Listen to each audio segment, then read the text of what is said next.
Dear students, आज हम इस वीडियो में आपको कुछ डिफरेंट टाइप्स के न्यूमेरिकल सॉल्व कराएंगे और वो होंगे क्या। एक तो होगा इक्विवेलेंट कैपेसिटेंस निकालना, डिफरेंट टाइप का न्यूमेरिकल है ये। दूसरा आज हम क्या करेंगे, किरचॉफ लॉ पढ़ेंगे। किरचॉफ लॉ किसमें, कैपेसिटर में चार्ज की वैल्यू कैलकुलेट करना अगर बहुत सारे कैपेसिटर सीरीज या पैरेलल में लगे हुए हैं। और तीसरा आज हम पढ़ेंगे फोर्स ऑन डाइलेक्ट्रिक कांस्टेंट, और फिर पढ़ेंगे क्या व्हीटस्टोन ब्रिज। ये हम सारे पढ़ेंगे। जैसे कि मैंने यहाँ बोर्ड पर पहला टाइप क्वेश्चन लिख दिया है, तो आज पहले टाइप का क्वेश्चन देखिए। यहाँ पर क्वेश्चन मेरे पास लिखा हुआ है, मेरे पास बुक है, बुक में ये क्वेश्चन डिफाइन है कि आपके पास चार प्लेट्स हैं 1 2 3 4। ये 1 2 3 4 मैंने नाम लिखे हुए हैं, उन्होंने तो केवल 1 2 3 ये डायग्राम बना हुआ दिया था। तो जब भी कभी कोई डायग्राम बना हुआ दे तो उसमें प्लेटों के नाम आप अपने पास से ही रख लीजिए, पहला, दूसरा, तीसरा और चौथा। उसके बाद क्वेश्चन में ये डिफाइन था कि 1 और 3 आपस में कनेक्ट है, तो पॉइंट ए पर कनेक्ट है। और ये वाली प्लेट दूसरी और चौथी प्लेट भी आपस में कनेक्ट है। और आपसे बोला है कि आपको इक्विवेलेंट कैपेसिटेंस बताना है किसके बीच में, सी और बी के बीच में। ठीक है बेटा। और आपसे ये भी बोला गया है क्वेश्चन में कि हर प्लेट का सेपरेशन बराबर है, यानी इक्वल है। तो बेटा ऐसे क्वेश्चन को करने के लिए मैं एक आपको अप्रोच बताता हूँ, उस अप्रोच को आप फॉलो करें। ठीक है। तो आपको मैं ऐसे कम से कम 2-3 क्वेश्चन कराऊंगा तो आपको प्रैक्टिस हो जाएगी। ठीक है। तो चलते हैं अपने क्वेश्चन की तरफ। इसके अब देखिए, सबसे पहले कभी आपके पास ऐसा क्वेश्चन हो तो आप वो नोट कीजिए किस किस के बीच में बताना है। तो आपने नोट कर लिया ए और बी के बीच में बताना है। फिर प्लेटों के नाम रख लीजिए 1 2 3 4 5, इस तरीके से 1 2 3 4 रख लीजिए। अब आप ये देखिए कि जो 1 प्लेट और 3 प्लेट है वो ए से कनेक्ट है, तो मतलब इसको मैं नाम दे सकता हूँ A1 3 एक ही बात है, क्योंकि A1 और 3 एक ही जगह कनेक्ट है। इसी तरीके से 2 4 और B ये भी एक ही बात है, तो मैं यहाँ लिख सकता हूँ 2, 4 भी लिख सकता हूँ। ओके। अब इसको करेंगे कि सबसे पहले आप ध्यान रखिए, आपको जो भी जिसके बीच में कैलकुलेट करना है उन दो पॉइंट को सबसे पहले बोर्ड पे लिखिए या कॉपी पे लिखिए। तो देखिए सॉल्यूशन कैसे करेंगे, बहुत सिंपल है। पहले आप पॉइंट ए लिखिए। अगर आप पॉइंट ए की बात करते हैं तो पॉइंट ए को 1 3 भी बोल सकते हैं, तो मैं इसको 1 और 3 भी बोल सकता हूँ। फिर पॉइंट बी लिखिए।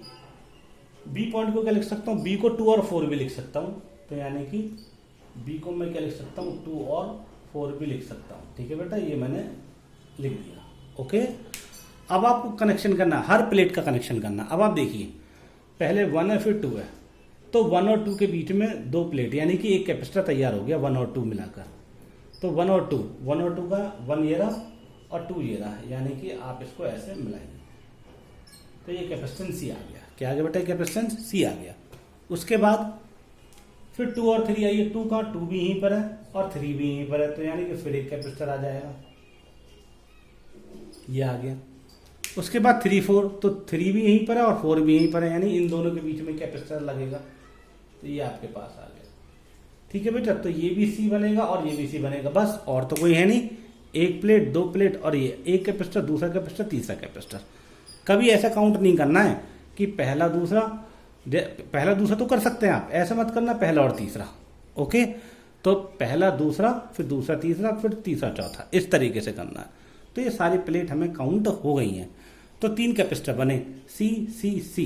क्योंकि सबका डिस्टेंस सेम है तो इक्विवेलेंट कैपेसिटेंस भी सबका सेम होगा। तो अब इसका आंसर क्या बनेगा, तीनों पैरेलल में है। तीनों पैरेलल में है तो CAB कितना आ जाएगा, CAB आपके पास आ जाएगा, डायरेक्ट ऐड हो जाएगा C1 plus C2 plus C3, यानी ये C1 हो गया, ये C2 हो गया और ये C3 हो गया। तो CAB की वैल्यू कितनी आई आपके पास, C plus C equal to कितना, 3C। और C का फॉर्मूला आप जानते हैं, C का फॉर्मूला क्या होता है, एप्सिलॉन नॉट A/D। तो मैं क्या लिख सकता हूँ, CAB की जो आंसर आया वो आया 3 एप्सिलॉन नॉट A/D। ये आपके पास आंसर आ गया। ठीक है बेटा। तो आराम से देख लीजिए कैसे मैंने सॉल्व किया है, और ऐसे बहुत सारे क्वेश्चन आएंगे जो हम इसके बेस पर कर सकते हैं। ठीक है। ओके। और क्वेश्चन लेते हैं। देखिए अभी क्या है कि आईआईटी में भी एक क्वेश्चन आया हुआ है इसके बेस पर, तो वो देखिए कैसा क्वेश्चन आया हुआ है, मैं आपको बताता हूं। तो देखिए बेटा कैसे। नेक्स्ट क्वेश्चन इसी बेस पर नेक्स्ट जो अभी बताया, तो वो क्वेश्चन क्या है, इसमें बोला गया कि आपके पास 5 प्लेट्स हैं। 5 प्लेट्स यानी इस तरीके से, ये 2 3 4 और 5, ये 5 प्लेट्स हैं। और आपसे बोला गया है कि डायग्राम गिवन है कि हर प्लेट का एरिया सेम है और इनका जो सेपरेशन है वो भी इक्वल है। और आपको यहां बोला गया है कि जो तीसरी प्लेट है वो एक्स पॉइंट है और जो आपके पास लास्ट प्लेट है ये वाई पॉइंट है। ठीक है बेटा। और आपसे बोला गया है कि ये दोनों प्लेट आपस में कौन कौन सी, ये फर्स्ट और फोर्थ आपस में कनेक्ट है। ठीक है, यानी मैं इनका नाम रख देता हूं 1 2 3 1 2 3 4 5, ये प्लेटों के नाम मैंने रख दिए। उसके बाद आपसे बोला है कि आपको कैपेसिटेंस बताना एक्स और वाई के बीच में, इक्विवेलेंट कैपेसिटेंस, यानी कि बोले क्या बताना है, सी एक्स वाई, ये आपको बताना है। ओके बेटा। अब आप देखिए ये आपके पास मैंने आपको क्या बताया था, सबसे पहले आपको ये देखना है कि कौन कौन से पॉइंट में बीच में फाइंड आउट करना है। तो एक कौन सा पॉइंट है, एक तो पॉइंट है एक्स और एक पॉइंट है वाई। तो मैं लिख देता हूं सबसे पहले यहां पर एक्स और फिर क्या लिख देता हूं, वाई। ठीक है। अब एक बात और ध्यान रखना, 1 और 4 एक ही बात है, क्योंकि ये दोनों कनेक्ट है आपस में। तो 1 को 4 बोल सकता हूँ, 4 को 1 बोल सकता हूँ। ठीक है। अब प्लेट काउंट करते हैं। देखिए पहली प्लेट और दूसरी प्लेट एक कैपेसिटर बना रही है। तो पहली प्लेट क्या है, पहली प्लेट हम कहाँ रख लेते हैं, सपोज हम यहाँ लिख देते हैं आपके पास, ये आपके पास पहली पॉइंट, ये पहला पॉइंट है। ठीक है। ओके। और ये कौन सा पॉइंट है, दूसरा पॉइंट है। ठीक है। तो पहले और दूसरे के बीच में ये आपके पास कनेक्शन हो गया। ओके बेटा, ध्यान से देखिए, पहली प्लेट और दूसरी प्लेट, तो पहली और दूसरी, अब मैंने आपको क्या बताया था, 1 और 4 आपस में कनेक्ट है। तो 1 को मैं क्या लिख सकता हूँ, 4 लिख सकता हूँ। तो मैं लिख सकता हूँ कि 1 और 2 के बीच में एक कैपेसिटर है, बना दिया मैंने से कहीं पर भी। उसके बाद क्या, 2 और 3, 2 और 3 के बीच में क्या है, 2 और 3 के बीच में भी 2 प्लेट हैं, यानी कि एक और एक, ये भी कैपेसिटर बना। तो 2 और 3 कहाँ है, 2 तो हो गया ये, और 3 क्या हो गया, एक्स। तो एक्स को मैं क्या लिख सकता हूँ, 3 में लिख सकता हूँ, बात तो एक ही है। तो ये आपके पास एक कैपेसिटर बन गया 2 और एक्स के बीच में, यानी कि ये यहाँ पर। फिर उसके बाद में किसके बन गया, 3 और 4, 3 और 4 ये रहा। तो 3 आपके पास ये है और 4 ये है, तो 3 और 4 के बीच में भी एक कैपेसिटर बन गया है। ओके। उसके बाद क्या बचा, 3 और 4 हो गया। फिर आपके पास 4 और 5, 4 और 5 के, 4 और 5, 5 ही क्या है, वाई है। तो ये मैंने नाम रख दिया। तो इसका मतलब क्या है, 4 और 5, 4 आपके पास ये रहा और 5 ये रहा। तो इसका मतलब इन दोनों को आपस में ऐसा कनेक्ट कर दो, ये कैपेसिटर बन गया। ठीक है बेटा। तो एक सर्किट कुछ ऐसा बन जाएगा। देखिए ये सर्किट कुछ ऐसे बन गया, अगर आप देखें,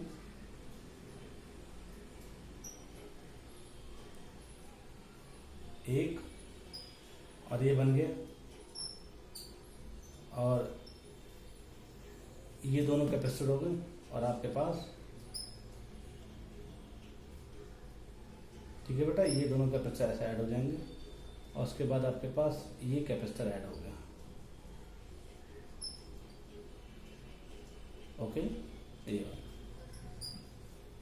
ठीक है। अगर आपको नहीं समझा तो दूसरा दोबारा बनाया। तो देखो सबसे पहले आप ध्यान से देखिए कि अगर आपको निकालना एक्स, तो ये दोनों तो आपके पास सीरीज में हो गए ना, तो आप इनको ऐसे लगा सकते हो ना, ऐसे, ये और ये ऐसे बना सकते हो ना इन दोनों को। और ये आपके पास ऐसे हो गया और एक ऐसे हो गया। तो ये क्या हो गया, वाई, और ये क्या हो गया, एक्स, और ये क्या हो गया, 1 और 4। ठीक है बेटा। और ये आपस में, ये दोनों आपस में कनेक्शन किसके साथ, 1 और 4 के साथ। 1 और 4 मतलब यहाँ पर कनेक्शन। ठीक है बेटा। ये इस तरीके से आपके पास आ गया। तो अब देखो, तो अब इजीली इसको क्या कर सकते हैं, सॉल्व कर सकते हैं। ये दोनों किसमें है, ये दोनों सीरीज में है। किसमें बेटा, ये सीरीज में। तो मैं इसको मिटा देता हूँ और सॉल्व कर देता हूँ। देखिए कैसे, ये वाला कैपेसिटर ये हो गया सी, ये भी सी, ये भी सी, और ये भी सी। ये दोनों किसमें है, सीरीज में, क्योंकि यहाँ से यहाँ तक चार्ज सेम होगा। तो सीरीज सीरीज कितने हो गए, ये आपके पास हो जाएगा, दोनों को मिलाकर ये सीरीज में है। तो अब सर्किट क्या बनेगा, सीरीज में 2 ये आ जाएगा C/2, क्या आ जाएगा बेटा, ये C/2, इन दोनों का मिलकर किस में आ जाएगा, C/2 आ जाएगा। उसके बाद ये दोनों किस में है, पैरेलल में। किसमें बेटा, ये दोनों पैरेलल में। पैरेलल में करोगे तो क्या आ जाएगा, पैरेलल में क्या होगा, डायरेक्ट ऐड हो जाएगा। कौन कौन, ये दोनों और ये दोनों किसमें, ये पैरेलल में है। पैरेलल में तो क्या हो जाएगा, डायरेक्ट ऐड हो जाएगा, तो कितना आ जाएगा, C + C/2, तो कितना आ जाएगा, 3C/2। अब ये सारे मिलकर एक बन गए, यानी कि ये क्या बन गया, x बन गया, और यहाँ पे क्या बन गया, 3C/2, और यहाँ पे क्या बन गया, C, और यहाँ पे क्या बन गया, y। तो इन दोनों को ऐड करो तो ये कितना है, ये दोनों किस में, ये सीरीज में। तो सीरीज का मतलब क्या हुआ, सीरीज में आप लिख सकते हैं CXY = C × 3C/2 और अपॉन में 3C प्लस में 3C/2 + C। तो कितना आ जाएगा आपके पास, ये आ जाएगा C × 3C/2 और अपॉन में 5C/2, 2 से 2 कट गया, C से C कट गया, तो कितना है 3C/5। ये आपके पास है। और C की वैल्यू कितनी है, C की वैल्यू आप जानते हैं कितनी होती है, C की वैल्यू ε0a/d होती है। तो यहाँ पे जो CXY आया आपके पास, वो आया 3ε0a/5d। अब इसका आंसर चेक कर लेते हैं, ठीक है बेटा। तो इसका आंसर चेक करने की जरूरत, आप मेथड चेक लीजिए, आंसर मेरे पास बिल्कुल करेक्ट आया, कितना, 3ε0a/5d। ठीक है, अच्छे से देख लीजिए कि कैसे कैसे हमने सॉल्व किया है। इसको चाहो तो आप सर्किट में कन्वर्ट कर सकते हो, ठीक है ना। सर्किट में कन्वर्ट करना मैंने बता दिया है। अगर नहीं समझ आता है तो मैं फिर सर्किट को कन्वर्ट कर सकता हूँ। इसको मैं मिटा देता हूँ बेटा। तो देखिए सर्किट को कैसे कन्वर्ट करना है मैं फिर आपको बता देता हूँ। ये दोनों किसमें है, सीरीज में है बेटा। किसमें, तो सबसे पहले क्या बना लो, x बना लो और फिर क्या बना लो, y। अब ये देखो इनके बीच में क्या एक कैपेसिटर है, ये जो दिख रहा है, ठीक है ना, ये दो पैरेलल में है, ठीक है। तो आप इसको क्या बना सकते हैं, ऐसे, और इस सीरीज में है ऐसे, और फिर ये इसके किस में, पैरेलल में है, और फिर ये इसकी सीरीज में है। ये सर्किट बन गया, ये C C C और C। ओके, तो ये सर्किट आपके पास ये तैयार हो गया। तो ये दोनों किस में, सीरीज में, फिर दोनों पैरेलल में, फिर सीरीज में, और आपके पास आंसर आ गया है। ठीक है, और क्वेश्चन ले लेते हैं ऐसा एक आदि। मेरे पास क्वेश्चन बहुत है, चलिए मिटा देता हूँ मैं इसको। नेक्स्ट क्वेश्चन लेता हूँ। नेक्स्ट क्वेश्चन में क्या है कि आपके पास इस बार 4 प्लेट है, यानी कि लाइक ऐसे। क्वेश्चन नंबर 3, ये आपके पास एक प्लेट ऐसे हो गई, एक प्लेट ऐसे हो गई, एक प्लेट ऐसे हो गई, और एक प्लेट ये हो गई। और आपसे क्वेश्चन में बोला गया है कि ये दोनों प्लेट आपस में कनेक्ट है। ये दोनों प्लेट आपस में क्या कनेक्ट है, और ये क्या आपके पास, ये आपके पास x है, और ये आपके पास क्या बेटा, ये y है। ठीक है, और आपसे बोला है क्या कि इनके बीच का सेपरेशन सेम है, यानी कितना, ये भी d है और हर प्लेट का सेपरेशन d है। तो फिर मैंने क्या बोला, वही यहाँ पर नाम रखिए 1 और 2, क्योंकि 2 और x एक ही बात है। और ये कितना है 3, और ये कितना है 4। अब आप देखिए 1 और 3 कनेक्ट है, तो 1 और 3 एक ही बात हुई, और x और 2 एक ही बात है, क्योंकि x और 2, जो x है वही 2 है। तो अब सबसे पहले किस किस के बीच बताना है, x और y के बीच। तो सबसे पहले लिखो x और उसके बाद लिखो y। ठीक है, हम इसका सॉल्यूशन कर रहे हैं। ओके, तो देखिए कैसे, x लिखा, y लिखा। अब सबसे पहले देखो 1 और x, और x ही क्या है बेटा, 2 है। तो इसका मतलब 1 और x, ये 1 और 2 के बीच में एक प्लेट है। तो 1 हम यहाँ बना लेते हैं, और यहाँ पर लिख देते हैं इनके बीच में एक प्लेट। आप कहीं भी बना सकते हैं, 1 ऊपर भी बना सकते हैं, कहीं भी बना सकते हैं। तो ये 1 और 2 के बीच में एक प्लेट होगी। अब उसके बाद 2 और 3। अब आप देखो 1 और 3 आपस में कनेक्ट है, तो मैं इसको क्या लिख सकता हूँ, 3 भी लिख सकता हूँ। तो अब आपके पास 2 और 3 के बीच में एक कैपेसिटर है, 2 और 3। तो 2 तो यही है, तो 2 ये रहा और 3 ये रहा, इनके बीच में भी एक कैपेसिटर लगा दीजिए। हो गया, तो 2 और 3 के बीच की ही बात हो रही है। अब किसकी बात करते हैं बेटा, अब बात करते हैं 3 और 4। तो 3 ये रहा आपके पास, और 3 और 4 ही क्या है बेटा, y है। तो इसका मतलब अब इन दोनों के बीच में एक कैपेसिटर लगा दीजिए, तो हो गया अब आपके पास सर्किट कैसा बन गया। सर्किट को इसको सॉल्व कर सकते हैं कैसे, इसको अगर इम्प्लीमेंट करना चाहें, मतलब आसान बनाना चाहें, तो ये बन गया।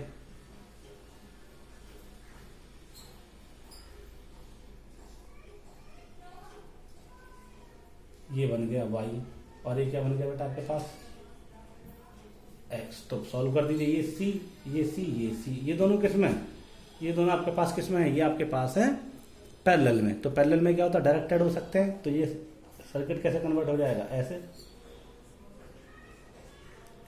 ये x और ये y, तो ये क्या बन जाएगा पैरेलल में 2c और ये c। ठीक है, अब ये दोनों किस में, सीरीज में है। तो ये आपस में ये कैसे कन्वर्ट हो जाएंगे, ये कन्वर्ट हो जाएंगे ऐसे, और ये आ जाएगा x और ये आ जाएगा y। इसका आंसर क्या आ जाएगा, इसको ऐड करोगे तो 2c, तो लिख दोगे कितना ऐड होगा सीरीज में 2c इंटू सी और अपॉन में 2c प्लस सी, तो कितना आ जाएगा 2c/3। और इसका आंसर क्या बनेगा, सी एक्स वाई इक्वल बनेगा, सी की वैल्यू एप्सिलॉन नॉट a/d, तो 2/3 एप्सिलॉन नॉट a/d। ये आपके पास आंसर आ गया है। ठीक है बेटा, तो आराम से इसको देख लीजिए कैसे सॉल्व किया है। ओके, तो आप ये आपके पास आंसर फाइनल आया, C X Y equal 2/3 epsilon naught a/d। ये आपके पास आंसर आ गया। ओके, ऐसे आपके पास बहुत सारे क्वेश्चन हो सकते हैं और वो आते हैं पूछने के लिए। ठीक है, ये कुछ क्वेश्चन थे जो कंपटीशन में आए हुए हैं, ये मैंने आपको एक्सप्लेन कर दिए हैं। ठीक है, आई होप आपको ये समझ आया होगा। ठीक है, अब अगर एक आधी क्वेश्चन और लेना चाहें तो वो भी ले सकते हैं। देखिए कैसे, अगर मैं पहले आप सबसे पहले ये देखिए कि आपको ये मेथड समझ आया नहीं आया, क्योंकि इस मेथड को समझना बहुत जरूरी है, क्योंकि इसमें क्वेश्चन एक ना एक क्वेश्चन आपके पास हर साल आ जाता है। तो प्लीज आप अच्छे से देखिए कि इक्विवेलेंट कैपेसिटेंस को कैसे मैंने ऐड किया है इस टाइप के क्वेश्चन में। ओके बेटा, तो अब हम आपको दूसरे टाइप के क्वेश्चन सिखाते हैं इसी बेस पर, बाकी मैं आपको एक्सरसाइज में दूंगा। तो चलिए कैसे चलते हैं देखिए। सेकंड टाइप कैसे होता है, सेकंड टाइप ऐसे होगा,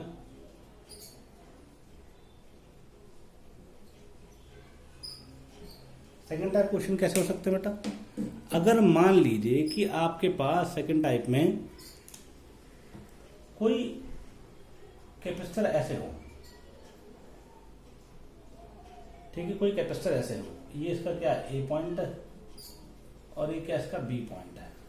ठीक है बेटा, ओके, ये कैपेसिटर दे रखा है, ये कैपेसिटर की सेपरेशन है प्लेट का। तो मान लीजिए आपको यहां पर कुछ ऐसे डाइलेक्ट्रिक स्लैब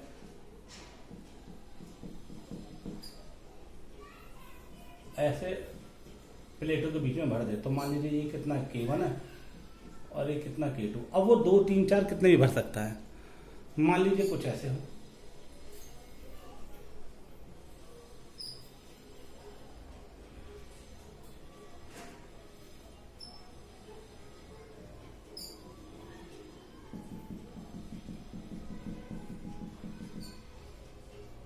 ये मान लीजिए K1 है, ये K2 है और ये K3, इस तरीके से भी भर सकता है। ठीक है ना, सपोज ऐसे हो,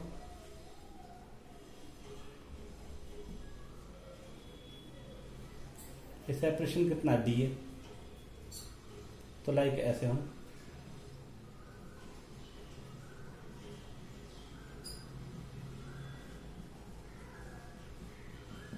और ऐसे हो। मान लीजिए ये K1 है और एक क्या K2 और एक क्या K3। तो ये क्या एक कंडीशन है कि हमने किसी कैपेसिटर के अंदर इस तरीके से डाइलेक्ट्रिक स्लैब को रख दिया है।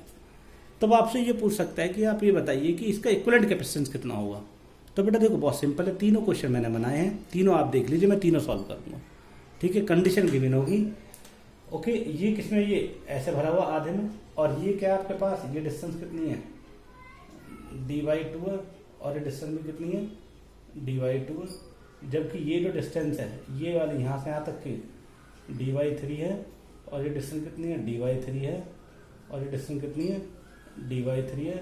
और प्लेटों का एरिया ए है और ए है। ठीक है, ये तीनों क्वेश्चन मैं आपको यहाँ सॉल्व कर दूंगा। ओके, प्लेटों का एरिया क्या ए है। तो अगर मैं पहले क्वेश्चन पे जाता हूँ तो देखिए पहला क्वेश्चन क्या है, वीडियो में आप जरा क्वेश्चन ध्यान रखिएगा, मैं अभी नीचे वाले 2 मिटा रहा हूँ, उसको सॉल्व कर रहा हूँ। ठीक है, तो देखिए सॉल्व करते वक्त ध्यान रखना है बेटा। सबसे पहले तो आप ध्यान रखिए, क्वेश्चन में अगर कैपेसिटर ऐसे बना हुआ हो तो सबसे पहला आपका काम है सॉल्यूशन करते वक्त आप क्या करो, कैपेसिटर को कुछ ऐसे बना लीजिए। ठीक है, ये क्योंकि कैपेसिटर हमेशा इस पोजीशन में ही रहना चाहिए। ये ए है, ये बी है। वो मैं इसलिए कह रहा हूं क्योंकि अदरवाइज आप देखेंगे तो सीरीज और पैरेलल में कंफ्यूज हो जाएंगे। तो कैपेसिटर आपको ऐसे बनाना है और इनके बीच का डिस्टेंस कितना है, डी है।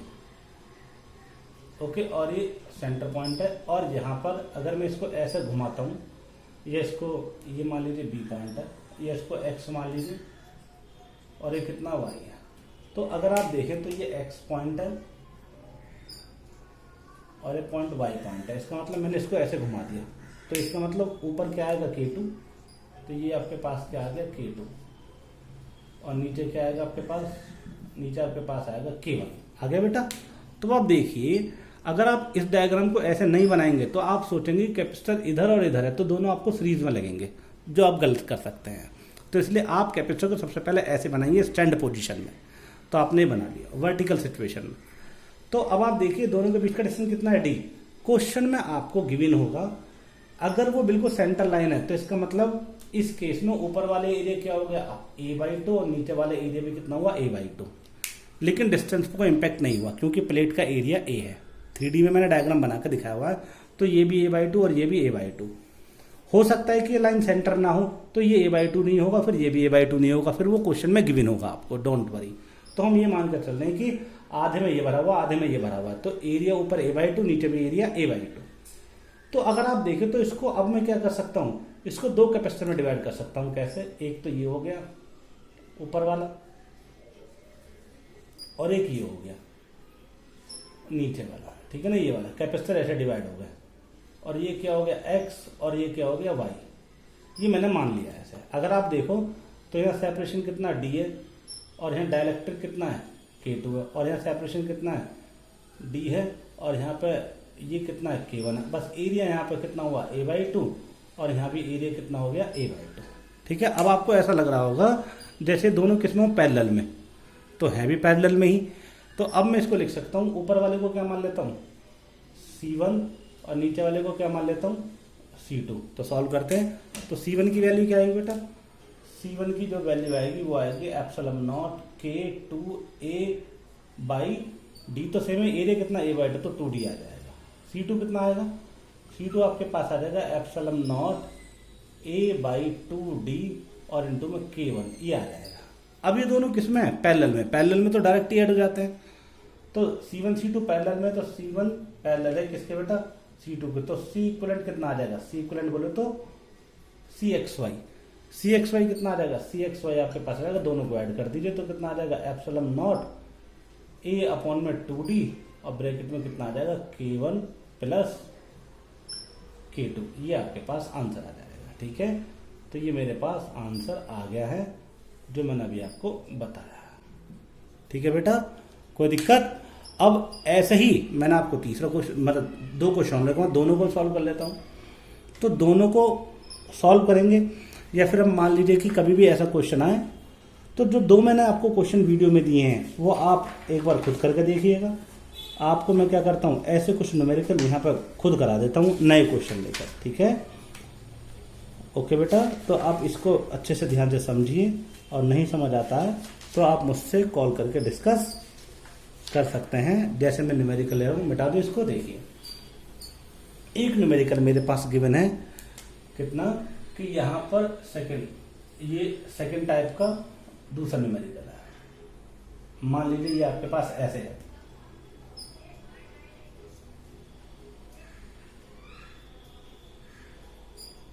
ये सेंटर लाइन से ये यहाँ पे एक आधा भरा हुआ है,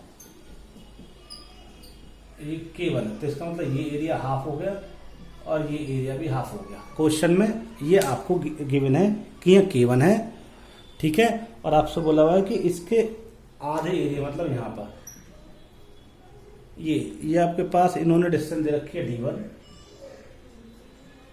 और ये डिस्टेंस दे रखी है D2, और क्वेश्चन में इन्होंने ये बोला है कि ये वाला एरिया जो है वो A1 है, और ये वाला एरिया क्या है बेटा, A2 है। डायग्राम बना हुआ है क्वेश्चन में कि इस तरीके से बना हुआ है, और उन्होंने बोल दिया कि यहाँ पर ये आपके पास क्या है, K2 है, और ये आपके पास K3 है। कितना है, K3। ओके, अब आपको बताना है कि C इक्विवेलेंट कितना होगा। क्या बताना है? C equivalent. तो अब देखिए कैसे कर सकते हैं, बहुत आराम से इसको सॉल्व कर सकते हैं। मैं इसको सॉल्व करने जा रहा हूं। देखिए सबसे पहले क्या करेंगे, आप इसको ऐसे कन्वर्ट कर देंगे डायग्राम को।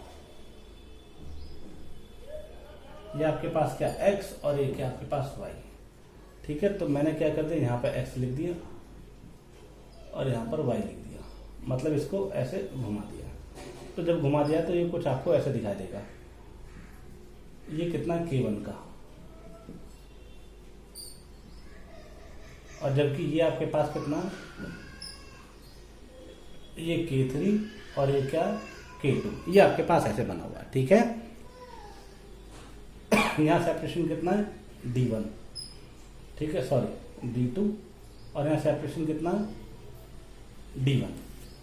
ओके, और प्लेट का एरिया आप जानते हैं, ये वाला प्लेट का एरिया कितना दिया हुआ A1 और ये कितना दिया हुआ A2। अगर ये सेंटर लाइन है, ठीक है ना, तो ये D2 और D1 होगा। अगर ये सेंटर लाइन होती है तो ये दोनों डिस्टेंस आधी आधी हो जाते, लेकिन ऐसा क्वेश्चन में नहीं गिवन है। तो चलते हैं, अब इसको कैसे कन्वर्ट कर सकते हैं।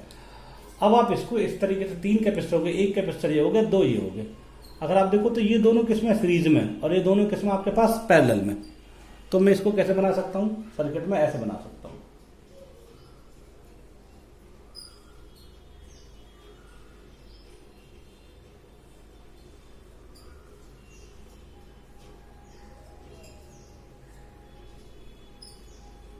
ये क्या x और ये क्या y।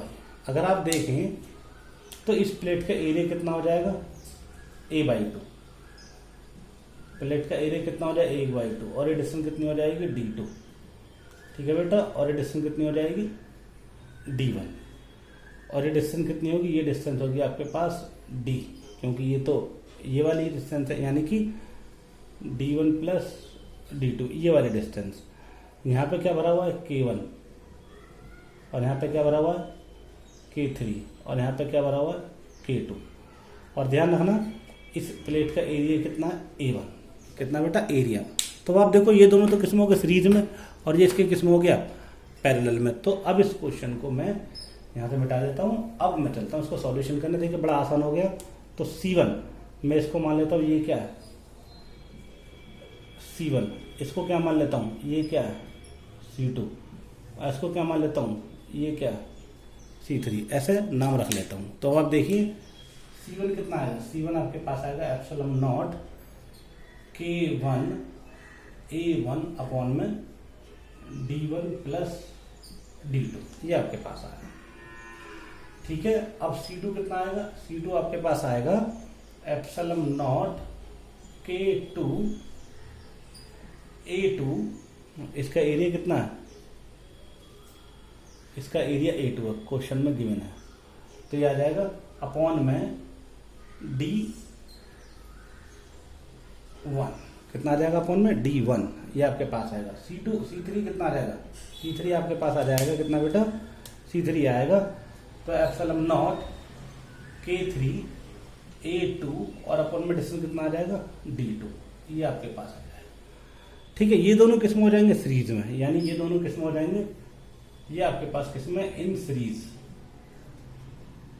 डायग्राम के अकॉर्डिंग ये दोनों किस्में सीरीज में, तो सीरीज में ऐड कर सकते हैं। सीरीज में क्या होगा, सीरीज में आप लिख सकते हैं कितना, C2 C3 और अपॉन में C2 प्लस C3, तो ये लिख सकते हैं। तो आप इसको क्या सॉल्व कर सकते हैं, epsilon not K2 A2 upon में D1 और प्लस में epsilon not K3 A2 sorry into और अपॉन में D2, और अपॉन में कितना आ जाएगा, एप्सिलॉन नॉट कितना आ जाएगा, K2 A अपॉन में कितना D2 और प्लस में एप्सिलॉन नॉट K2 में कितना है, D1 है, सॉरी D1, और एप्सिलॉन नॉट K3 और A2 और अपॉन में कितना आ जाएगा, ये आ जाएगा आपके पास D2, ये आपके पास आ जाएगा। इसको सॉल्व करेंगे तो क्या होगा, इसमें से कॉमन ले लेंगे कितना, इसमें से कॉमन आपके पास क्या आ जाएगा, ये एप्सिलॉन नॉट और ये आपके पास कॉमन हो जाएगा, एप्सिलॉन नॉट और A2। ठीक है बेटा, तो एप्सिलॉन नॉट और A2 कैंसिल आउट हो जाएगा। ठीक है ना, तो ये आपके पास क्या आ जाएगा, ये आपके पास आ जाएगा एप्सिलॉन नॉट A2 और ऊपर क्या बचेगा आपके पास, और अपॉन में लिख सकते हैं यहाँ पर K2 अपॉन में D1 प्लस K3 अपॉन में D2, ये आपके पास आएगा। और अपॉन में कितना आएगा, अपॉन में सॉरी ये इंटू है और ये इंटू है बेटा, तो लिख देंगे एप्सिलॉन नॉट A2 और ये कितना आ जाएगा K2 अपॉन में D1 और प्लस में K3 अपॉन में D2, ये आपके पास आ जाएगा। इसको सॉल्व करते हैं, दोनों क्या हो जाएंगे, कैंसिल आउट हो जाएंगे। क्या हो जाएंगे, दोनों कैंसिल आउट। चाहे तो आप इसका मल्टीप्लाई करके क्या लिख सकते हो, ये आ जाएगा K2 K3, यहाँ ऊपर में क्या बचेगा, एक बचेगा क्योंकि आपके पास दो थे तो ऐसे लिख देता हूँ, ये स्क्वायर है और ये भी क्या स्क्वायर है, ठीक है बेटा। तो ये एक बचेगा, तो क्या बचेगा एप्सिलॉन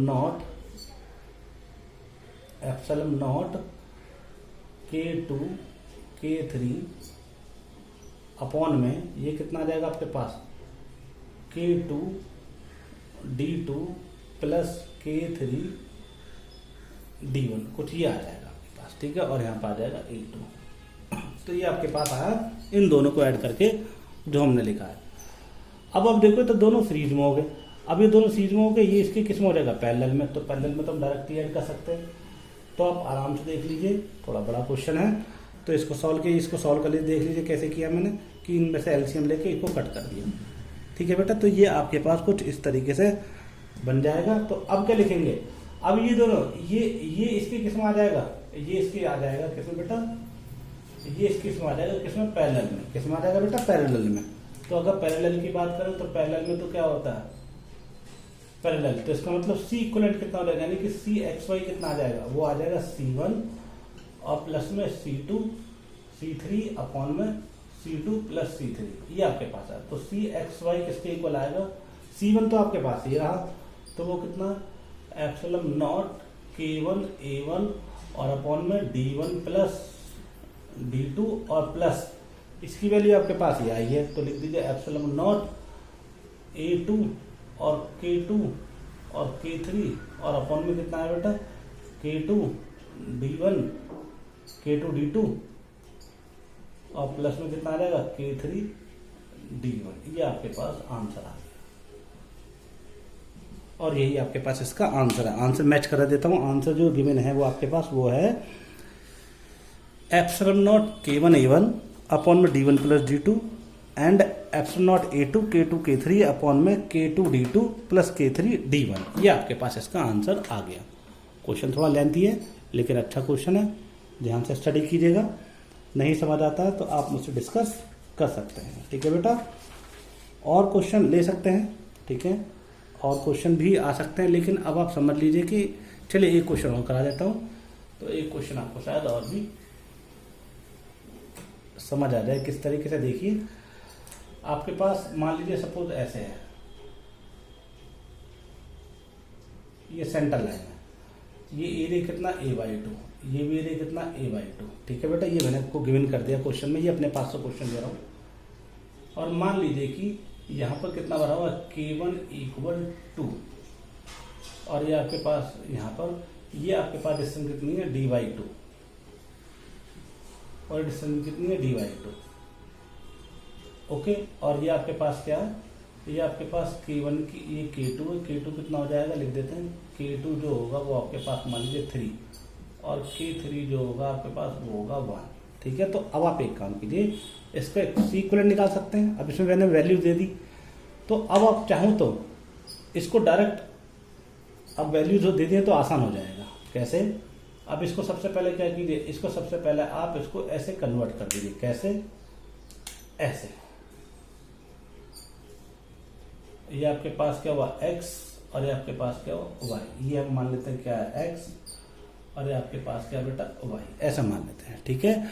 अब इसको सॉल्व करो तो देखो मैंने इसको ऐसे घुमा दिया, तो इसका मतलब ये आपके पास K1 कितना आया 2 और ये आपके पास जो डिस्टेंस है ये कितना आपके पास D/2 और ये कितना आपके पास D/2, जबकि ये एरिया कितना A/2 और ये एरिया भी कितना A/2। तो अभी थोड़ी देर पहले मैंने ऐसा क्वेश्चन किया था, तो जब इसको घुमाएंगे तो ये K2 की वैल्यू आई कितनी 3 और K3 की वैल्यू आई कितनी 1। अब आप इसको कैसे कन्वर्ट कर सकते हैं, इसको ऐसे कन्वर्ट कर सकते हैं, एक कैपेसिटर, और ये क्या लिख सकते हैं दूसरा कैपेसिटर, और ये तीसरा कैपेसिटर। ये आपके पास क्या हुआ x, और ये आपके पास क्या हुआ y। ठीक है बेटा, ये हमने आपको डिस्कस किया है। अगर आप देखें तो इसमें आप जैसे मैंने एक्स वाई कंसिडर किया है, तो आप इसमें क्या कर सकते हैं, ये आपके पास x हो गया, ये आपके पास y हो गया, तो ये जो कैपेसिटेंस है इसका जो ये जो कैपेसिटेंस है ऊपर वाला, इसकी तो बीच की डिस्टेंस कितनी है आपके पास d है, और यहाँ पर डिस्टेंस कितनी है आपके पास dy2 है। ठीक है, और यहाँ डिस्टेंस भी कितनी है dy2 है, और यहाँ कैपेसिटेंस कितना है k1 की वैल्यू कितनी है, यहाँ पर k1 है, और यहाँ पर क्या है ये k2 है, और यहाँ पर क्या k3 है। तो अब देखो ये दोनों किसमें हो जाएंगे सीरीज में, और ये किसमें हो जाएगा इसके पैरेलल में।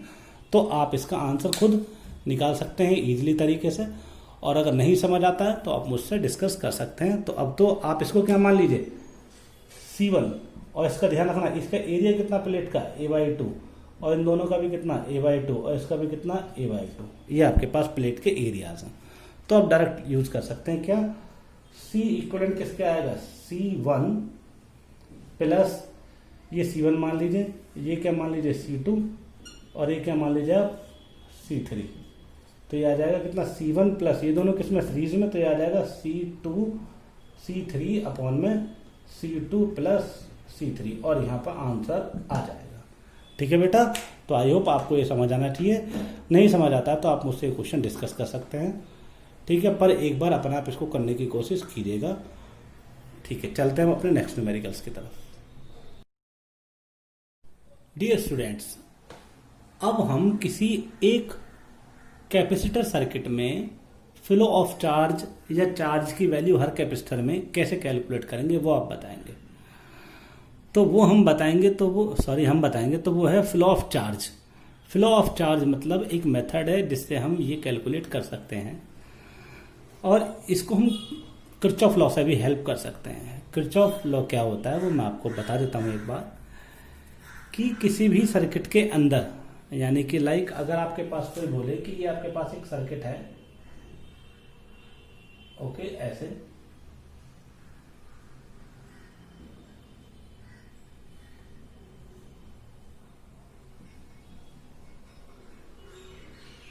इस तरीके से ये V1 है और ये V2 है, ओके, और ये आपके पास क्या है C1 है और ये C2 है, और एक यहाँ पर एक कैपेसिटर लगा हुआ है, ये आपके पास क्या बेटा C3 है। ठीक है, तो अगर ऐसा सर्किट हो तो इसमें हम क्या कर सकते हैं, लूप के जरिए हम इसमें क्वेश्चन को सॉल्व कर सकते हैं। ठीक है, मान लीजिए ये क्या होगा प्लस, ये माइनस और ये प्लस। ठीक है, ये बैटरी है V1 की, ये प्लस, ये माइनस, ये प्लस और ये माइनस। ठीक है बेटा, तो इसमें हमें क्वेश्चन कैसे करने हैं, अगर आप देखें तो ये मेरे पास यहाँ पर ये मैं नाम रख लेता हूँ A B C D E और F, ये मैंने रख दिया। अब यहाँ आप देखिए कि यहाँ पर कितने लूप बन रहे हैं, यानी कि क्लोज लूप बोले तो एक लूप कौन सा बन रहा है, यहां से यहां तक ऐसे। ठीक है ना, और एक लूप कौन सा बन रहा है, ये एक लूप तो क्या होगा A B D E A, ये रहा A B D E A, बीच को काउंट ही नहीं करना है। लूप 1 हो गया। लूप 2 क्या हो सकता है A B C F, क्या हो सकता है A B C F। तीसरा लूप क्या हो सकता है, तीसरा लूप हो सकता है C D E F।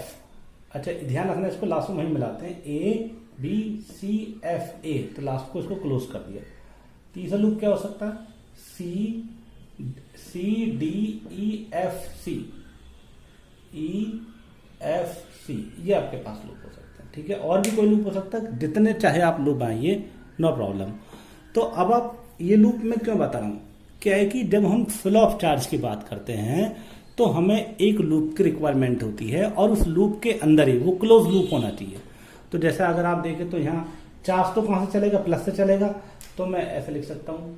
ठीक है ना, वो कैसे भी मूव करा सकते हैं आप, चार्ज को यहाँ से फ्लो करा सकते हैं, यहाँ से फ्लो करा सकते हैं। मान लीजिए मैं यहाँ से फ्लो कराता हूँ तो ऐसे फ्लो हो गया, बैटरी के प्लस से फ्लो कराता हूँ तो यहाँ से फ्लो हो गया। इसको उल्टा भी कर सकते हैं, ऐसे फ्लो करा सकते हैं माइनस से, तो यहाँ भी ऐसे माइनस से फ्लो करा सकते हैं। ठीक है, तो ये देखो, तो इस सर्किट में ये चार्ज हो गया, इस सर्किट में ये चार्ज फ्लो हो गया। तो हमेशा क्या करना है, किसी पर्टिकुलर सर्किट में आप चार्ज फ्लो से हर कैपेसिटर के अंदर चार्ज की वैल्यू को फाइंड आउट कर सकते हैं। ओके, तरीका क्या है, याद रखना है, in a closed loop,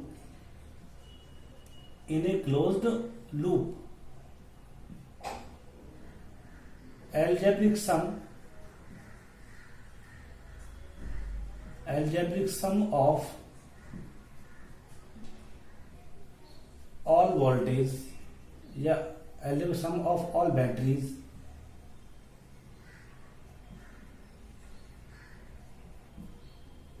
is equal to the algebraic sum of potential across each capacitor।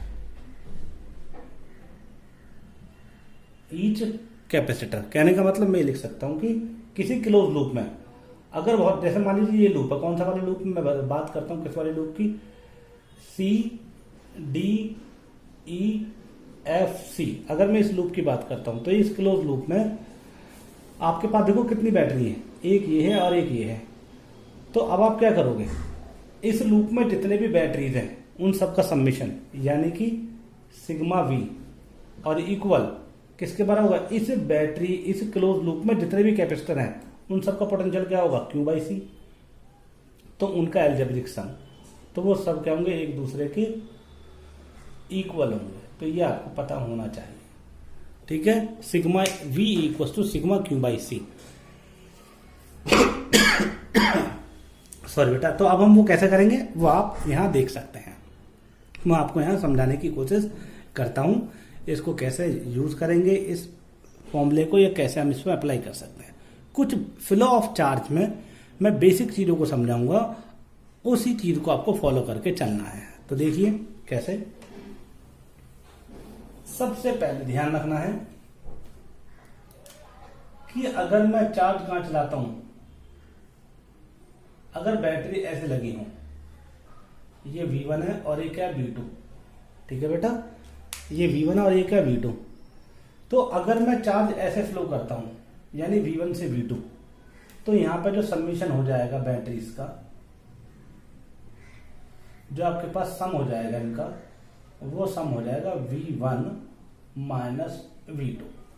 ठीक है, ये ध्यान रखना है। ठीक है, क्योंकि वैसे तो हम क्या लिख सकते हैं, वैसे तो हम ये लिख सकते हैं कि जब चार्ज चलता है, चार्ज जो फ्लो होता है वो higher potential to lower potential flow होता है। क्या, हायर पोटेंशियल टू लोअर। तो आप हायर का मतलब क्या, इसका मतलब यहां से ये पोटेंशियल हाई हो गया और ये पोटेंशियल क्या हो गया, लो हो गया, यानी कि हाई टू लो। तो आप ध्यान रखना, मैंने क्या लिख दिया, सम कैसे होगा, V1 से V2। ओके, यानी कि इसको मैंने प्रेफर किया V1 से V2। कुछ बुक्स में इसको ऐसे भी लिख देते हैं कि जब यहां से चार्ज फ्लो करेगा तो इसका पोटेंशियल डिक्रीज होता जाएगा, तो कुछ इसको ऐसे भी लिख देते हैं -V1 प्लस V2। लेकिन कैलकुलेशन में कोई इम्पैक्ट नहीं आएगा, क्योंकि आगे और भी चार्ज की इक्वेशन बनाएंगे। तो इसलिए आप इसको फॉलो ना करें, जैसे मैं आपको बताऊं आप उसको फॉलो कीजिए कि V1 को मैंने फिर प्रेफर किया है तो चार्ज यहां से चला है और इसके प्लस में एंटर करा है, तो V1 माइनस V2 ये सम आएगा। और अगर ऐसे फ्लो हो जाए, ऐसे फ्लो हो जाए, तो ये V2 है और ये V1 है, तब सम कितना आएगा, तब सम आएगा V2 माइनस V1। देखिए दोनों सेम सेम है, इसलिए माइनस किया। ओके, और अगर मान लीजिए सपोज ऐसे आ जाए, ऐसे आ जाए और चार्ज ऐसे फ्लो हो रहा है, तो ये V1 है और ये V2 है, तो सम कितना आ जाएगा, सम आपके पास आ जाएगा V1 प्लस V2। ध्यान रखना, प्लस से कहाँ जाने, माइनस में, तो इसलिए V1 प्लस V2। और अगर ऐसे आ जाए,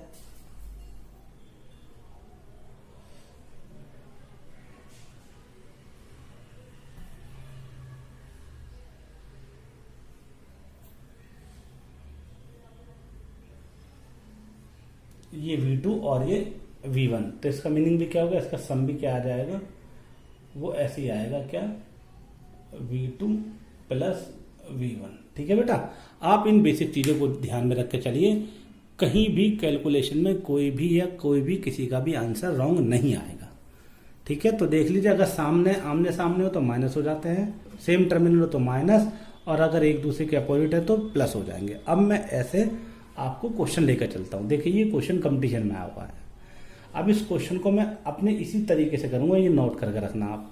तो आप देखिए, सबसे पहले मेरे पास यहाँ पर क्या है, ये एक सर्किट दे रखा है, इस सर्किट को मुझे सॉल्व करना है। और आपसे क्वेश्चन में बोला गया है कि in the circuit shown in the figure find the charge on each capacitor. ये 2 माइक्रोफेरेड, ये 4 माइक्रोफेरेड, 6 माइक्रोफेरेड। ठीक है, कोशिश हमेशा ये करें कि चार्ज प्लस से निकालें। तो ये यहां से कितना गया, Q, कितना चार्ज चला, Q, और सपोज यहां से कितना चार्ज गया, Q1। ओके, तो यहां से Q गया और यहां से Q1 गया, तो ये यहां से Q फ्लो होकर आया, यहां Q आया, तो यहां पर कितना आया, Q, और यहां कितना आएगा, Q1। तो ये दोनों चार्ज आपस में मिलकर नीचे की तरफ चले जाएंगे, तो ये कितना आ जाएगा, Q प्लस Q1 आ जाएगा बेटा। तो चार्ज किसकी तरह होता है, चार्ज और करंट पानी की तरह होते हैं, जहां रास्ता मिल जाता है वहीं फैल जाता है, वहां पे ही कंबाइंड होकर चले जाते हैं। तो यहाँ पर आपके पास आया Q प्लस Q1, फिर जब वो यहाँ आएगा, कौन, ये Q1 प्लस Q यहाँ आएगा, तो वापस यहाँ कितना आ जाएगा, Q, और यहाँ वापस कितना आ जाएगा, Q1। ये हो गया आपके पास। ठीक है बेटा, अब आप देखो तो इसमें लूप कितने हैं, लूप इसमें आप लिख सकते हैं, ये A है, ये B है, ये C है, ये D है, ये E है, और ये क्या बेटा F है। तो आप इसमें लूप लिख सकते हैं कितने, एक लूप तो आपके पास हो गया, लूप कौन सा, इन लूप किसमें, A B C F A, A B C F A। ठीक है, और दूसरा लूप कौन सा होगा, दूसरा लूप हो गया इन लूप, कौन सा फॉलो करें, C F E D C, ये आपके पास एक लूप हो गया। और तीसरा लूप कौन सा हो सकता है, सबसे बड़ा वाला, कौन सा वाला, A, ठीक है, B D E A, एक लूप ही हो सकता है। तो यानी आपके पास 3 लूप हो गए, लेकिन हमें कोई जरूरत नहीं, हमें तो केवल 2 लूप से काम हो जाएगा। तो मैं लिख देता हूं, इक्वेशन बनाऊंगा सबसे पहले लूप की, तो लिखूंगा इन लूप कितना बेटा, A B C F A। तो आप देखो चार्ज ऐसे फ्लो कराया मैंने, तो मैंने क्या बताया था, sigma V equal to sigma Q by C, ये बताया था मैंने आपको। तो चलिए इस वाले लूप में अगर आप देखें, A B C F में केवल एक ही बैटरी है, वो कितने वोल्ट की है, 10 वोल्ट की, तो आप लिख दीजिए 10, और तो कोई बैटरी नहीं है, इक्वल क्या, summation of Q by C, यानी कि यहाँ पे कितना चार्ज है, यहाँ पे चार्ज माना Q, तो लिख देंगे Q अपॉन में C कितना आपके पास 2, और मैं ऐसे ही जा रहा हूं। तो देखिए ध्यान से, अगर डायरेक्शन परफेक्टली है, यानी कि इसी के डायरेक्शन में मूव कर रहे हैं, यानी कि यहाँ भी डायरेक्शन बिल्कुल सेम ही है ऐसे, तो इसका मतलब ये क्या आ जाएगा, प्लस, और ये कितना आ जाएगा आपके पास, Q प्लस Q1, और अपॉन में कितना आ जाएगा 6, ये इक्वेशन बन गई, ये प्लस आ जाएगा, क्यों, सेम डायरेक्शन है। ओके, ये आपके पास, इसको सॉल्व कर दो, कितना आ जाएगा आपके पास, इसको सॉल्व करें तो आएगा 6 यानी कि 60, और इक्वल में कितना आएगा 3Q1, यानी कि आपके पास क्या आएगा 4Q और प्लस Q1। ये इक्वेशन 1 बन गई। ओके, ये पहली इक्वेशन आई है मेरे पास। अब मैं किस लूप की बात करता हूं, इन लूप, कौन सा लूप की बात करूं, इन लूप, दूसरा लूप ले लेता हूं, कौन सा लूप, ये CD। ओके, या फिर एक काम करता हूं, बैटरी के टर्मिनल से चलते हैं, तो लूप में बड़ा वाला लूप ले लेता हूं, कौन सा, ये वाला, A B D E A। अगर मैं ये वाले लूप की बात करूंगा यहां से यहां तक, तो मुझे इससे कोई मतलब नहीं है, ये मेरे काम का नहीं, मैं तो बार बार जा रहा हूं ऐसे। तो अब देखिए कैसे, इस बैटरी से चल रहे हैं, तो फॉर्मूला ये है, तो ये कितना है 10, इस बैटरी को प्रेफर कर रहे हैं 10। अब आप देखिए इस बैटरी को, अब इस लूप के अंदर ये दूसरी बैटरी है, अब आप देखिए प्लस से कहां जा रहे हैं हम, प्लस में। अगर प्लस से प्लस में जा रहे हैं तो इसका मीनिंग क्या हुआ, इसका मीनिंग ये हुआ कि ये वाला माइनस हो जाएगा, तो -20, क्योंकि मैंने आपको बताया था प्लस से प्लस में जाए तो क्या हो जाएगा माइनस, तो 10 - 20 हो गया। इस लूप में और कोई बैटरी है नहीं है, इक्वल कैपेसिटर है, तो यहाँ पे कितना चार्ज है, यहाँ पे चार्ज है Q/2 हो गया। अब आप देखिए, मैं बात कर रहा हूँ इस चार्ज में डायरेक्शन में जा रहा था ऐसे, तो यहां तक तो ठीक है, लेकिन ये चार्ज उल्टी डायरेक्शन में आ गया, तो जो रिवर्स डायरेक्शन में आ रहा था उसको माइनस कर दीजिए, तो ये कितना आ जाएगा -Q1/4। ठीक है, ध्यान रखिएगा, अगर मैं इस डायरेक्शन में जा रहा हूं तो ये क्या हो जाएगा प्लस प्लस प्लस, ये भी प्लस, ये लेकिन अपोजिट आ गया, तो ये -Q1/4, और इक्वेशन क्या आई 2 आई है। ये एक काम करो, इसको सॉल्व कर लो, और तो कोई नहीं है, कैपेसिटर नहीं है। अब चलते हैं आगे, यह कितना आ जाएगा 4 LCM आ जाएगा, तो यानी कि -40 = 2Q और -Q1, और इक्वेशन क्या बन गई 2। अगर आप देखें तो मेरे पास एक इक्वेशन ये आई और एक इक्वेशन ये, दोनों को सॉल्व कर देता हूँ, तो इन दोनों को सॉल्व करके ऐड कर देता हूँ, क्योंकि Q1 से Q1 कट जाएगा, तो फ्रॉम 1 and 2, 1 and 2 में क्या होगा, ये दोनों कैंसिल आउट हो जाएंगे, Q1 तो क्या बचा 6Q, तो मैं लिख सकता हूँ 6Q इक्वल, ये कितना हो जाएगा 60 में से 40 का कितना हुआ 20, तो Q की वैल्यू कितनी आई आपके पास आई 10/3 माइक्रोकूलम। कितनी है 10/3 माइक्रोकूलम, ये आपके पास आंसर आया किसका, Q का, यानी ये आपके पास Q = 10/3 माइक्रोकूलम मेरे पास आंसर आ गया। अब मैं क्या करता हूँ, इसको और सॉल्व करता हूँ, मुझे आपसे क्या बताना है, हर कैपेसिटर में चार्ज की वैल्यू बतानी है।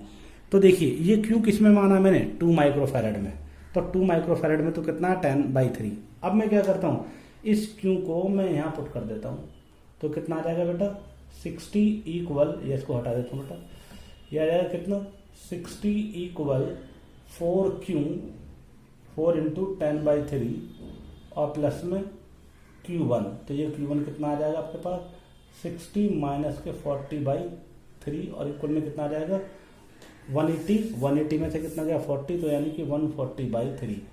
ये चार्ज किस में आया है, ये चार्ज आपके पास किस में आया है, ये चार्ज आपके पास आया है Q1 किस में माना था, यानी कि इस वाले में 4 माइक्रोफैरड में, और इसमें कितना आया था, ये वाला आया था। फिर बाद में आंसर मैच करेंगे, 6 वाले में कितना है, 6 वाले में कॉम्बिनेशन जा रहा है, तो ये Q1 + Q, तो Q1 कितना आपके पास 140/3 और ये कितना प्लस 10/3, तो ये कितना आ जाएगा आपके पास 150/3, 150/3 का मतलब कितना आ जाएगा, ये आपके पास 50 माइक्रोकूलम। ये किस में आया इन 6 माइक्रोफैरड, और ये किस में है इन 2 माइक्रोफैरड, और ये किस में बेटा, ये है इन 4 माइक्रोफैरड। ओके, तो अब आंसर चेक कर लेते हैं। तो देखिए मेरे पास सारे आंसर आ चुके हैं, तो अगर आप डिस्कस करेंगे, मतलब मैं उनका आंसर मैच करूंगा, तो आप देखिए कैसे करेंगे। आपके पास जो 2 माइक्रोफैरड का कैपेसिटर है उसमें आंसर मेरे पास है 10/3, तो 10/3 है। ओके, उसके बाद मेरे पास 6 माइक्रोफैरड में जो आंसर है, 6 माइक्रोफैरड में आंसर है आपके पास, 6 माइक्रोफैरड में आंसर है 50 माइक्रोकूलम, तो वो 50 माइक्रोकूलम है। ओके, उसके बाद मेरे से पूछा गया है कि 4 माइक्रोफैरड में, तो 4 माइक्रोफैरड में आंसर कितना 140/3, तो ये मेरे पास आंसर एग्जैक्ट आ गए हैं। ठीक है बेटा, तो ऐसा मैं समझ सकता हूँ 1-2 क्वेश्चन से बात नहीं बनेगी, मुझे आपको इसमें कम से कम 2-3 क्वेश्चन और कराने होंगे, तो चलता हूँ मैं आपको 2-3 क्वेश्चन और कराता हूँ, किस तरीके से वो देख लीजिए। ठीक है बेटा, तो ये आपको क्वेश्चन कैसे करने हैं, इसको बोलते हैं फ्लो ऑफ चार्ज या फिर किरचॉफ लॉ से हम इसको सॉल्व कर सकते हैं। ठीक है बेटा, डियर स्टूडेंट्स, अब एक और नया न्यूमेरिकल लेते हैं। यहाँ पर देखिए 4 कैपेसिटर हैं, एक तो कौन सा है 5 माइक्रोफैरड, 5 माइक्रोफैरड, 10 माइक्रोफैरड और 5 माइक्रोफैरड, और 3 बैटरी 100 वोल्ट, 50 वोल्ट और 200 वोल्ट। यहाँ क्वेश्चन में आपसे डिस्कस किया गया या पूछा गया है कि 10 माइक्रोफैरड चार्ज, 10 माइक्रोफैरड के कैपेसिटर में, यानी इस वाले कैपेसिटर में चार्ज की वैल्यू कितनी होगी। तो सबसे पहले हम चार्ज को डिस्ट्रीब्यूट करेंगे कैसे। एक चीज याद रखिएगा, जहां पर भी चार्ज की वैल्यू पूछ रहा है वहां पे आप सिंगल ही वैल्यू कंसिडर करें, लाइक जैसे Q1 Q2, ऐसे ना करें कि Q1 - Q2 Q2 - Q3, तो गड़बड़ हो जाएगी, कैलकुलेशन लेंथी हो जाएगी। तो इसलिए सपोज मैं ये मान लेता हूं कि यहां से मैंने कितना चार्ज फ्लो करा Q, और यहां पर कितना गया Q1, मैंने ये मान लिया। तो यहाँ कितना जाएगा, यहाँ जाएगा Q माइनस Q1। ठीक है बेटा, ये Q में से Q1 यहाँ चला गया तो यहाँ कितना आ गया Q माइनस Q1। तो जितना यहाँ से एंटर करेगा उतना ही बाहर निकलेगा, यानी कि यहाँ से वैल्यू कितनी जाएगी Q माइनस Q1। ओके, चलिए चलते हैं। अब मान लीजिए कि अब यहाँ पर जो चार्ज की वैल्यू आई है वो कितनी है Q2, तो यहाँ पर कितनी जाएगी, यहाँ पर जाएगी Q माइनस Q1 और माइनस Q2 ये जाएगी, क्योंकि इसमें से ये चार्ज माइनस हो जाएगा। अब ऊपर से चार्ज आ रहा है, यहाँ से चार्ज आ रहा है, तो दोनों मिलकर वैल्यू जाएंगे, Q1 से Q1 कैंसिल आउट हो जाएगा, तो यहाँ जाएगा Q माइनस Q2। अब देखिए यहाँ से Q2 जा रहा है, यहाँ से Q2 जाएगा, यहाँ से Q2 जाएगा, तो दोनों मिलकर कौन सा, ये वाला और ये वाला मिलकर यहाँ क्या बन जाएंगे वापस Q।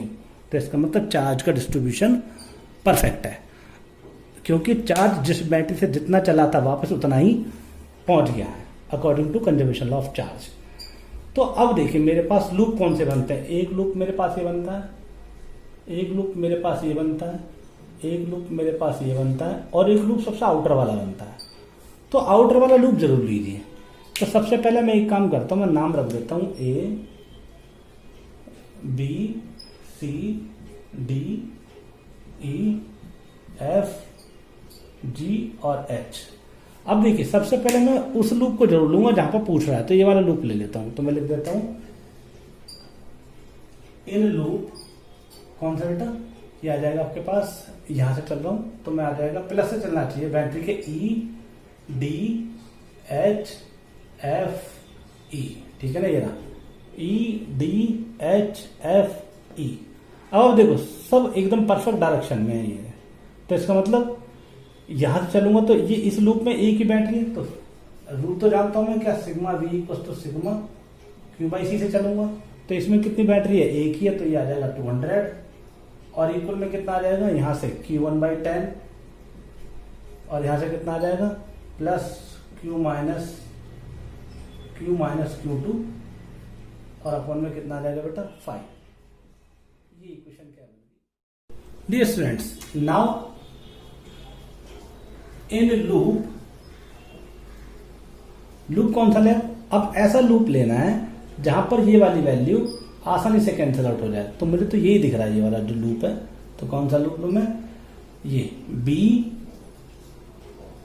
F G A B, ये B F G A B ये आपके पास लूप हुआ। अब ध्यान रखना मैंने आपको क्या बताया था, अगर हम करंट की डायरेक्शन में चलते हैं तो ये ध्यान रखना है कि इसका मतलब हम यहां से चल रहे हैं प्लस से, तो ऐसा मूव कर रहे हैं हम, तो यानी कि ये कितना आ जाएगा, ये कितनी थी 50 वोल्ट, तो लिख सकता हूं मैं 50 वोल्ट इक्वल, यहां से चल रहे हैं, एक ही बैटरी है, तो ये कितना आ जाएगा Q माइनस की Q1 और माइनस Q2 अपॉन में 5, और ये कितना आ जाएगा आपके पास plus Q minus Q2 upon में 5। इसको सॉल्व करें तो आएगा 50 इक्वल, ये कितना आ जाएगा आपके पास, इनको अलग अलग कर लीजिए, तो ये आ जाएगा Q माइनस Q2 अपॉन में 5 और इनटू में 2, ये आ जाएगा, और ये कितना आ जाएगा माइनस Q1 अपॉन में 5, ये आपके पास आ जाएगा। तो अब आप देखो बेटा, ये इक्वेशन क्या आपके पास 1 है और ये इक्वेशन क्या 2 है, दोनों को सॉल्व कर सकते हैं।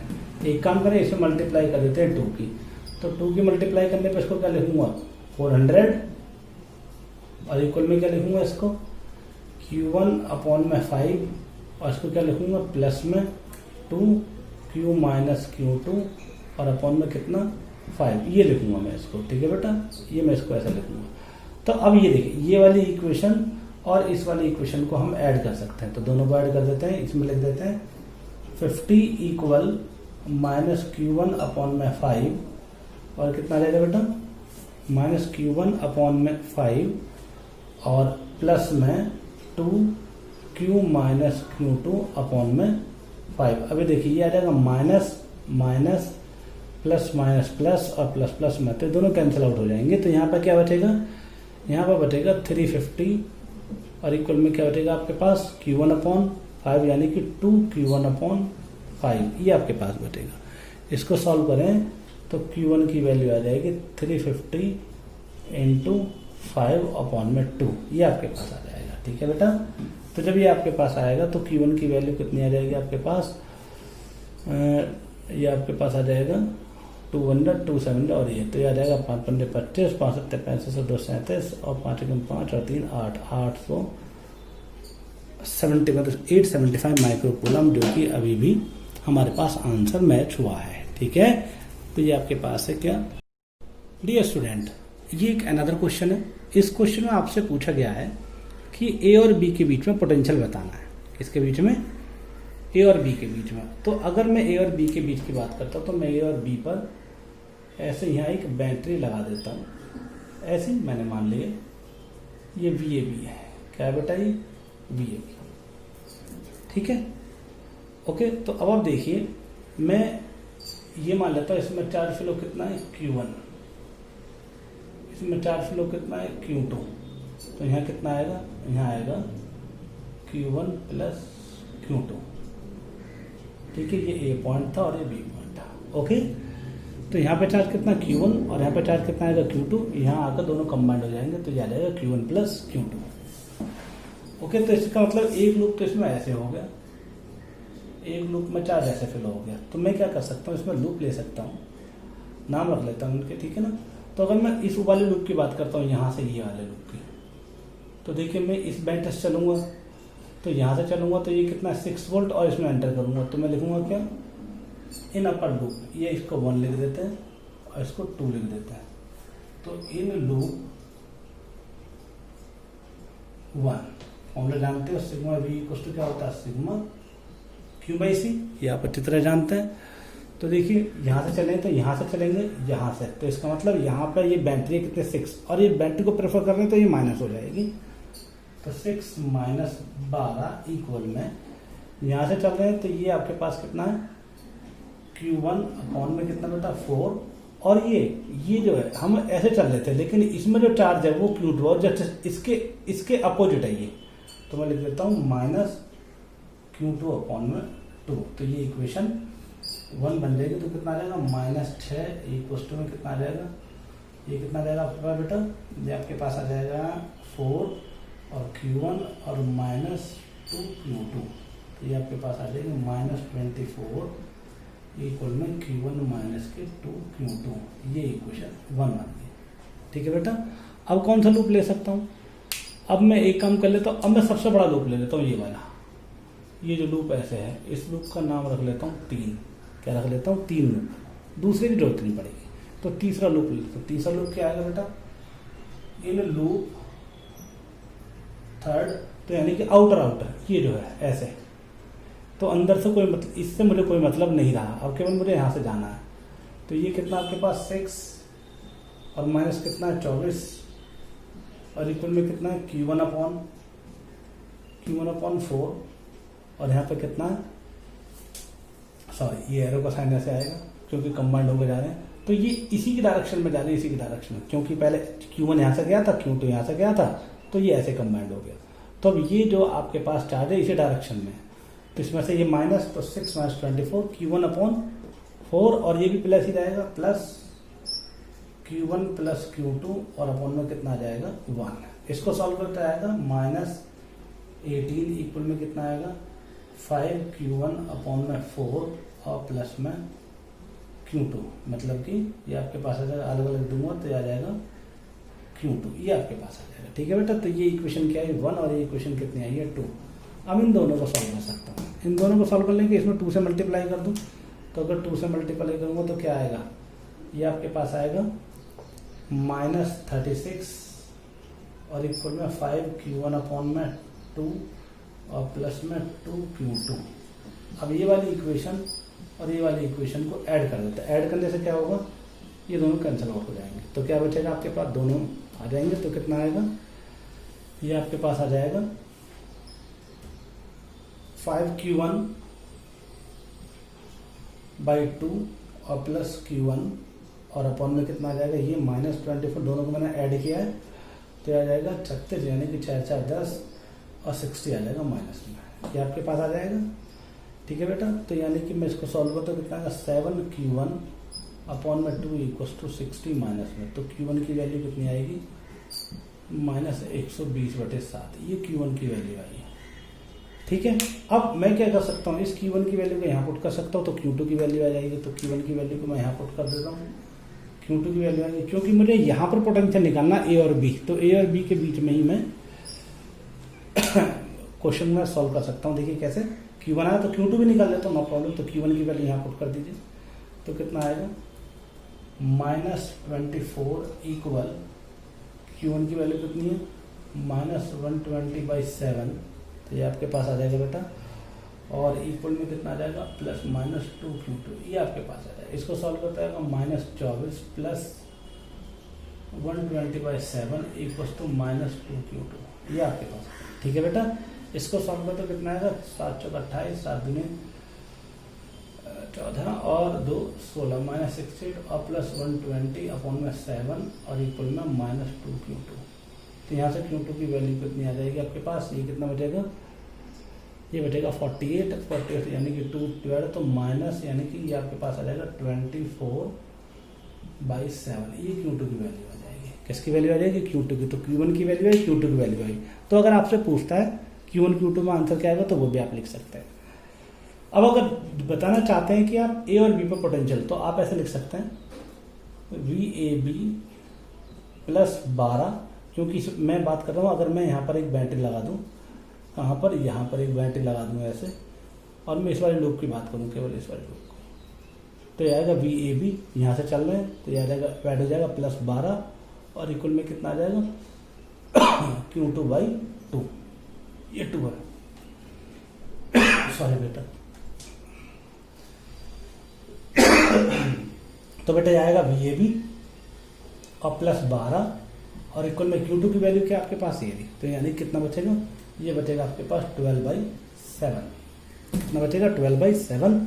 तो मैं क्या कर सकता हूँ, इसमें आगे मल्टीप्लाई लिख सकता हूँ VAB और इक्वल में क्या लिख सकता हूँ 12/7 और -12, तो ये आ जाएगा कितना 7284, यानी VAB की वैल्यू जो आएगी ये आएगी कितनी 84 -12 यानी कि -72/7 वोल्ट, ये आपके पास आंसर आएगा।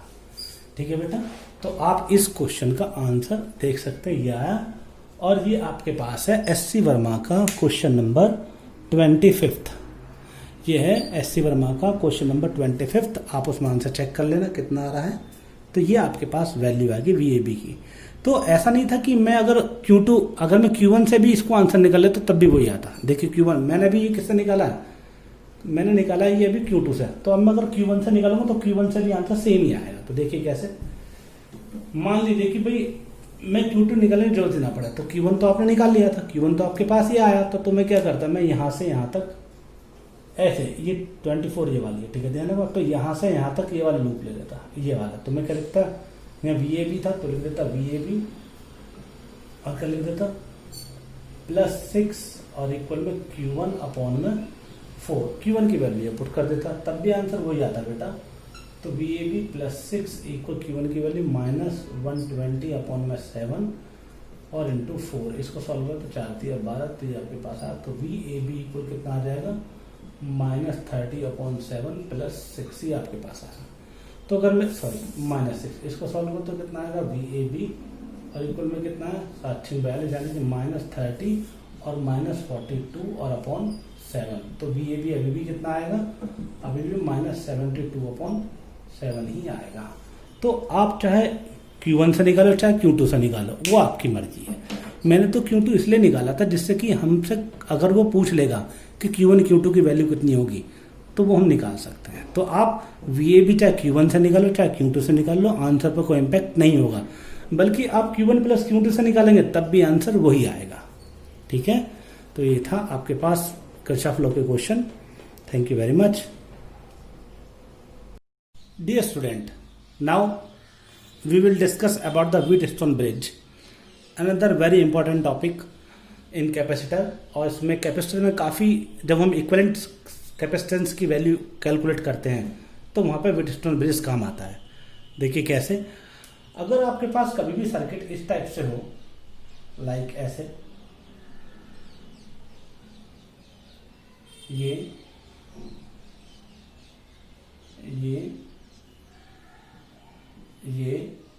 और इस तरीके से आपके पास कैपेसिटर है, ये C1, ये C2, ये C3 और ये C4 और ये यहां पर एक C5 और ये यहां पर एक बैटरी अप्लाई है। ठीक है बेटा, ये सर्किट कुछ ऐसे भी हो सकता है।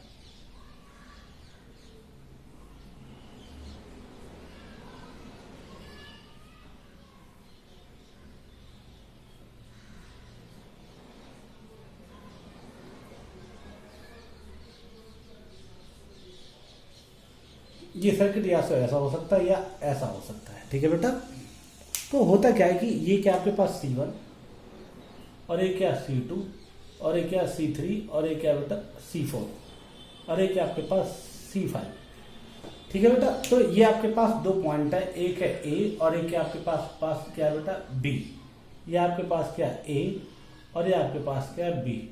बस व्हीटस्टोन ब्रिज के बारे में केवल आपको इतना समझना है कि जब हम इस सर्किट में चार्ज फ्लो करते हैं क्यों, और अगर आपके पास ऐसा लिखा हुआ आ जाए, ये बैटरी है V वोल्ट की, ये V वोल्ट की, अगर सर्किट में आपके पास ऐसी सिचुएशन क्रिएट हो जाए लाइक ऐसे C1 upon C2 equals to C3 upon C4, यानी कि this upon this equals to this upon this, तो ये जो ब्रांच है यानी कि इन दिस ब्रांच ये जो आपके पास है, तो if C1 upon C2 equals to C3 upon C4 then potential difference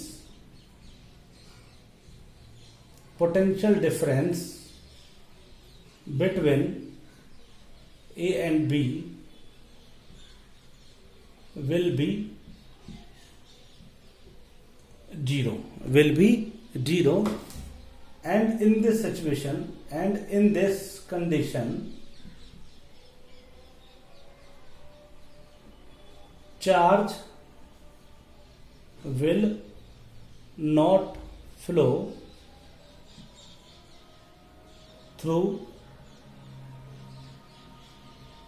AB। अब ये समझ लीजिए कि अगर चार्ज आपके पास ये है तो वो चार्ज AB में फ्लो नहीं करेगा। ठीक है बेटा, तो अगर ऐसी सिचुएशन आती है जब यहाँ चार्ज फ्लो नहीं करेगा, तो जब हम इक्विवेलेंट कैपेसिटेंस फाइंड आउट करेंगे, कौन सा कैपेसिटेंस, इक्विवेलेंट कैपेसिटेंस, तो ये कैलकुलेशन में हट जाएगा। तो क्योंकि आपको लिखा हुआ विल नॉट चार्ज फ्लो, तो ये यहां से ओपन हो जाएगा। इसका मतलब इस डायग्राम को मिटा देता हूं, या तो ये ऐसा होगा या ऐसे होगा, तो इसको मिटा देता हूं। तो अब ये सर्किट कैसे फिल हो जाएगा, मतलब कैसे बन जाएगा, तो सर्किट ये कुछ ऐसे बन जाएगा।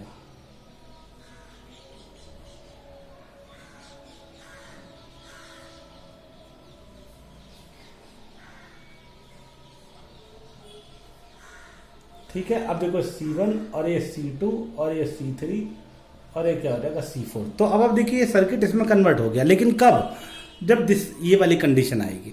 तो इसका मीनिंग क्या है, ये दोनों किस्म हो जाएंगे सीरीज में और ये दोनों किस्म हो जाएंगे सीरीज में। तो आपके पास जो C इक्विवेलेंट आएगा, मैं यहां से मिटा देता हूं, तो आपके पास जब C इक्विवेलेंट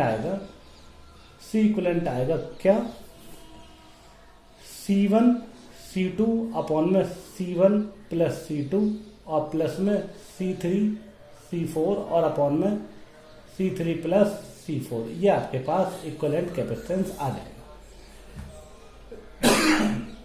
सॉरी बेटा, तो ये बात समझ आई। तो ये आपके पास इक्विवेलेंट कैपेसिटेंस इस तरीके से बन जाएगा।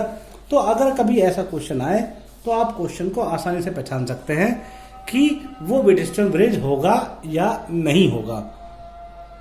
डियर स्टूडेंट्स, अब देखिए यहाँ पर आपके पास दो मैंने क्वेश्चन लिए हैं जो व्हीटस्टोन ब्रिज पर बेस्ड है।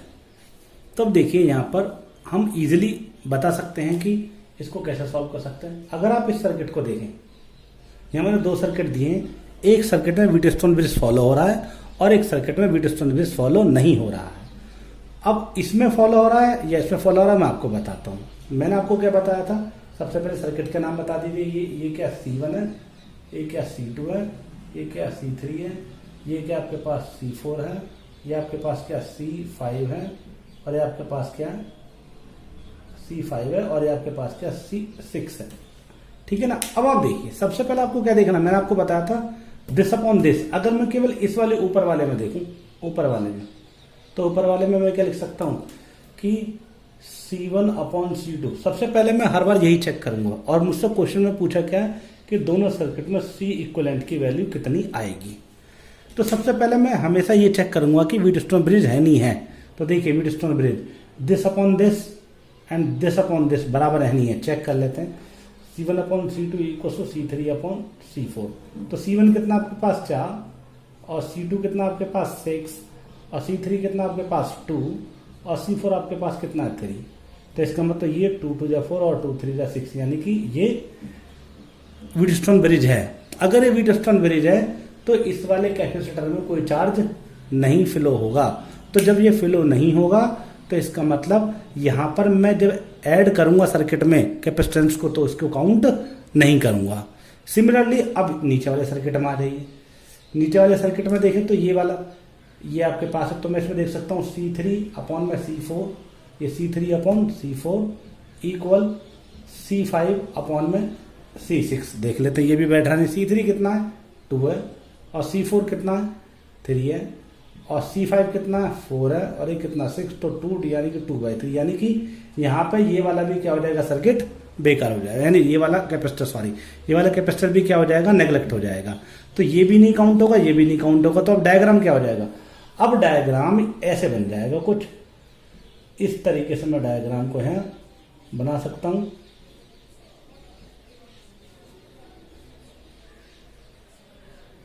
ये मेरे पास डायग्राम ऐसे बन गया। ये क्या आपके पास A और ये आपके पास क्या है B। ये वाला डायग्राम ऐसे ये वाला डायग्राम, ये जो डायग्राम है ऐसे कन्वर्ट हो गया।